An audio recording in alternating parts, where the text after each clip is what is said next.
You were nice to me. Yeah. The way it sounded, when I walked in his home, I was going to get jumped and ridiculed and crucified and, no, really. Now, before I explain what's going on here, let me give you a quick rundown. This is the home that started the whole battle with that multi-billion-dollar builder. So I drove all the way out here for my morning inspection, and the builder's waiting for me. The builder was waiting in front to tell me, hey, corporate says, even though we gave you permission to do that type of inspection, you're not allowed to do it anymore.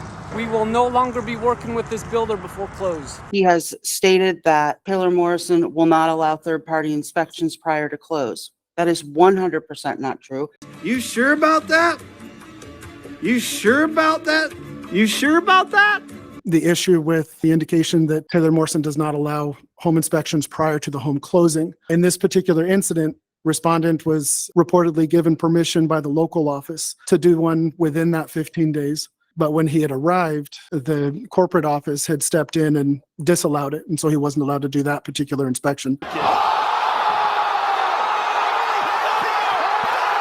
So the builder stopped me from doing this inspection before close. So I returned a few days later and did the inspection after close.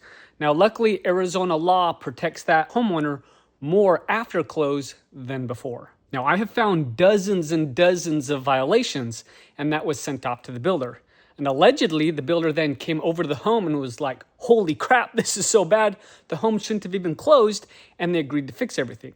Well, now it's almost a year later, and it turns out they still haven't fixed everything, even though they signed off that everything was completed, and now the builder's giving them a really hard time. And it also sounds like the builder's talking trash about the homeowner to all the contractors that are supposed to go out there to fix the items. And why would an honest builder want to do something like that? So now the homeowner already filed a complaint with the state.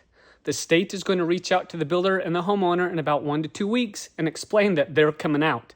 Then they're going to check all the issues and make sure they truly are violations. And if they are violations, then the ROC investigator is going to require the builder to make appropriate repairs and then give them a deadline. That deadline is usually 1 to 2 months. And if they fail, then they get a citation. As long as the law is followed, this is going to heavily protect that homeowner, and usually this is where everything gets fixed because the builder will beg and do whatever they can to get that citation dropped. Because this citation can lead to, say, the builder losing their license and not being able to build homes in Arizona. But that'd be for the judge to decide. So my advice is if you're in this community, you need help. And 2, always record your conversations and interactions with the builders and the contractors. Because as you saw in my earlier video, they will lie. And if you can't prove it, you're screwed.